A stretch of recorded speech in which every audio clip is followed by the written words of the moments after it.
Thanuja. Hey, Shevanthi. Hey. Really excited about 20 years of Women Go Beyond.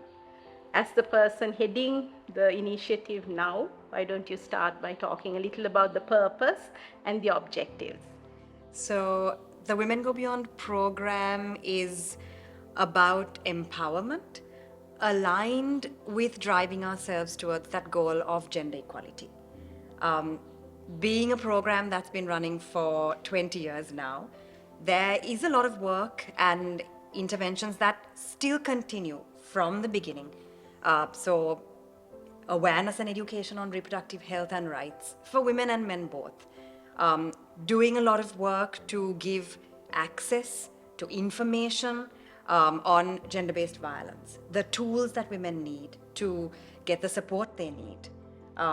Looking at career development through things like leadership and language skills, skill development, which is not related to your job role, but as you know, has created a whole lot of female entrepreneurs, which is something we're all really excited and proud about, right? And also, there is a focus on women's health, work that has carried on for the last 20 years. And over the last about 5 years, a focus on increasing representation of women in management, which means tackling unconscious biases, sponsorship, mentorship for women, looking at the way we work. So, overall, the intention is that the program will look at needs for women from different communities, different countries, different age groups, and really create an environment which is empowering and have representation and voice of women at every layer of the organization. So, Shevanthi, I'm really keen to know, as someone who came into the program at a very early stage, 2005, 2006, and who's now leading that social sustainability space for MAS Intimates, what was the program like at that time when you first came into that Women Go Beyond program? 17 years ago, when I joined Slimline and I had an induction on the Women Go Beyond program, I was blown away. It really brought some pride that a Sri Lankan apparel company took this bold step to do a program like this. I think the thinking then and the thinking, like you said, continues to be the fact that we want to show the value that the apparel worker brings. Early 2000s, there was some stigma around the job. So MAS had great facilities, but we couldn't attract the people because of these stigmas. So this program helped to professionalize the industry, the job roles, attract more women into not only MAS but to the industry itself, helping to build livelihoods and sustain families. I was actually really inspired by the work you all were doing through the Women Go Beyond program. So when I came into the program, I first was given the space of women in management work. So looking at how we increase representation in management. The really impressive thing was that the leadership from shareholder to that board, and those of you who had set the tone for that social sustainability framework had identified that we have a gap in representation. That's not good. We don't like that as an organization. We need perspective, we need the talent, and it's important for us as a business, and that it's also the right thing to do. Being in the apparel industry, being an organization that makes product for a majority female consumer. So that tone was set. We had a program, I think, honestly, that had created so much value for women at MAS and also in the community. But what we realized is if we want to bridge that gap in management, there are a whole new set of issues, challenges that we have to identify and also solve for. And I'm glad we're on that path, but there's a long way to go. So sensitization is also really important. So we do a lot around sensitization. We have this program called Inclusivity from the Top that looks at talking to all the excos at plants to get their buy-in as well. We also have another employee resource group called Balance 250. This is a really great thing for me because So we have so many senior leaders represented. They are male leaders too. So lots of allies to help us to drive this agenda.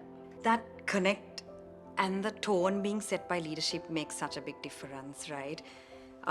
We learned that as much as all of us have different views on this, that we need to set certain targets aligned to that bold, overarching target that we've set.